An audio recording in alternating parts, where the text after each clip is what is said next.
Welcome back, everybody, to Work in Progress Wednesdays. Now, this is a little opening animation I've been doing for a Minecraft Let's Play I'm going to be doing, and I went through this, and I kind of finished it up last week, and I'm going to show it to you now. I've been figuring out how I want to do animations with this program since I don't have Storyboard Pro, and I'm not going to get it because you can make the animations in this, so you can rig up a simple animatic and stuff. I'm going to show you right now. Just turn the sound on and play through this clip real fast here.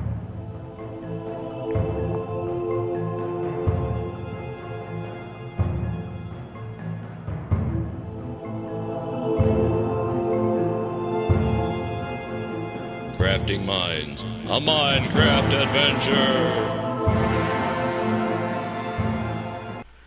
Now, basically, I started with the theme here, which I recorded originally in a podcast a long time ago, where it was going to be like an audio play kind of thing describing my little Minecraft adventure, and it didn't quite work because I didn't have time to add sound effects or record the audio of the Minecraft session, so it kind of went weird.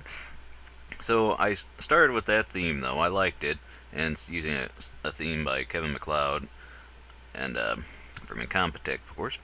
And I drew a little animatic, and then what happened was I had the drawings, and I'll just turn the little camera layer off. So I had the drawings. You can see just a couple slight changes that happen to the music, like when something cues something, like looking up at this mountain, and then he's looking angry, then whoop, holds up his pick, and then you see him climbing a little bit. This was a little bit, because you'll notice also I've got a couple rough drawings on another layer. Those got important later when near the end, because here I kind of reused the same thing, but I wanted to make it to the beat, so when there was a dunk, you'd see the little thing moving. And then here, this is kind of flickering a little bit because I retimed it after I drew it, but yeah, because I did this animatic layer, and then once I timed it out to the beats and everything, I did the camera layer, which does some zooms out, makes the thing a little bit more epic and dynamic. But you want to turn that off when you're animating, because it will be very distracting when the size of the frame changes for a zoom in. So I kept it off.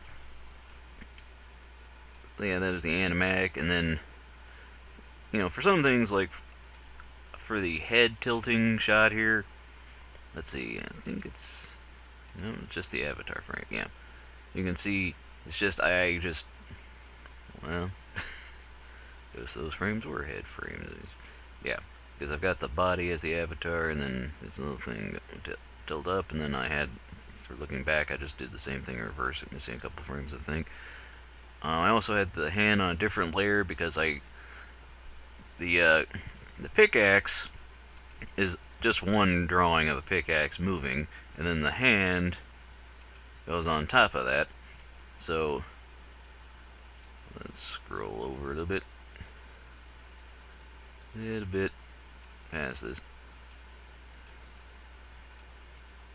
You see, I frame by framed the hand lifting up, and something I was a little iffy on is that pickaxe, like where his hand is on the pickaxe shouldn't move, but I realized shortly after animating the pickaxe swinging that, oh, that's something I probably should have made a peg to keep track of, but I just kind of frame by framed it, so it works. I mean, not the prettiest thing.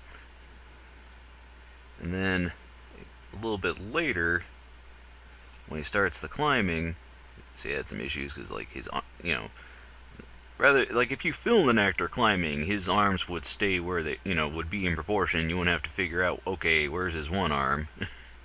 And this looks kind of weird because you don't have the body blocking in place. Yeah. It's behind the scenes magic here. And I'll play the entire clip for you, so you can see how it looks.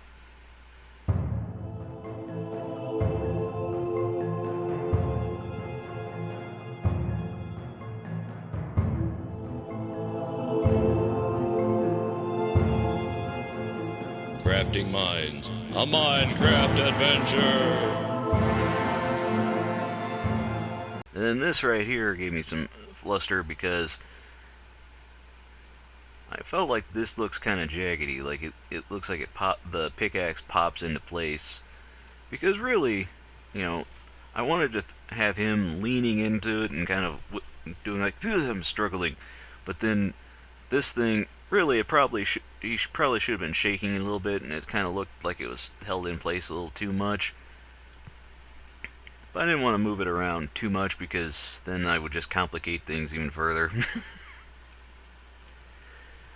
Because when you start moving things around, like what happened here, when he swings up his pick for the first time, I originally had the pivot in the wrong place because I had it. It was obviously going to be in the middle of his hand, and spinning from side. No, the pivot should be here so that this end just swings up and this should stay exactly the same. And I fixed that later in the animation, but then when I went back to this section, I totally messed up the position of his arm by doing that. And now suddenly this thing bops up a little bit and I had to fix it. And, it's stuff you don't think about when you're on one stage of a thing, and it's the whole overall of the process here. So, we got turn that back on. We got this blue sky. It's probably a little too blue, but I think it works alright. And you turn the animatic off, then you see the nice mountain behind him. Some clouds, mountains, some debris from the pickaxe. The shadow. Did I end up using that? I think I was going to animate his shadow waving behind him, but I don't think it was drastic enough to warrant it. So, it's one of those things, man, when you animate something long enough, you're just like, I'm going to go back and do this, and I'm going to do that. And then, with that little bit of this thing, in fact, I need to turn the roughs layer off, because I fidgeted with that for so long. I don't know where that layer is, actually. Roughs, here we go. But yeah. See, I would figure out very basic stuff, like I want him to thrust his head up and then thrust the pick up, so, doesn't quite match up like I'd like it to, but, it's for a quick opening animation. I'd like to do some outro animations, too, that play over any credits or, stuff like that, where, it's just like him mining and then the creeper blows him up and stuff.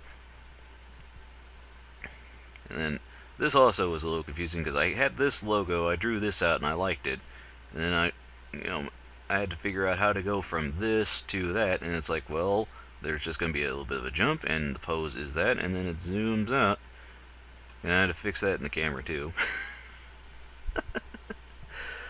Man. But yeah, and then it goes to that. I mean, I think for all intents and purposes it looks good, and then that fades to white, and then that'll fade into the video whenever I actually start working it. I consider this a big learning experience. Playing it all in reverse is fun.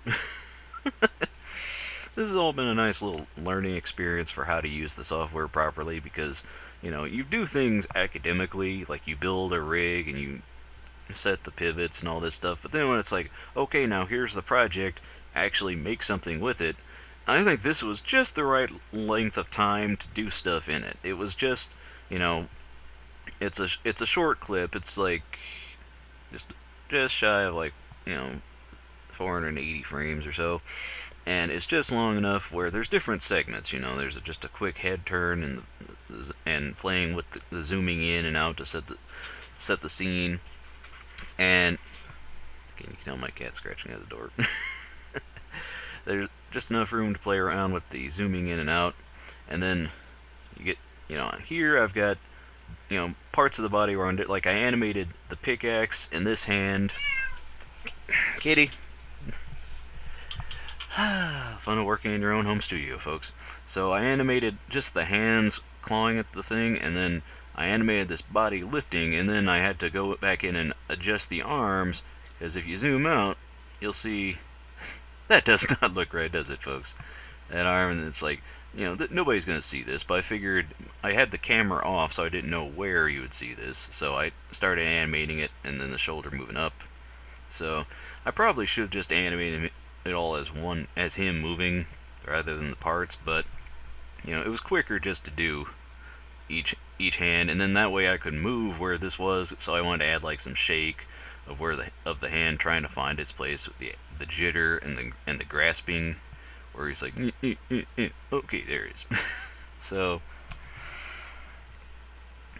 but yeah, that's this project for this week. I'd like to thank everybody for tuning in, and I'll see you all on the other side. To find out more, visit NoRightsProductions.com. Follow me on Twitter at twitter.com/NoRights. And hey, why don't you check out my Tumblr at norights.tumblr.com.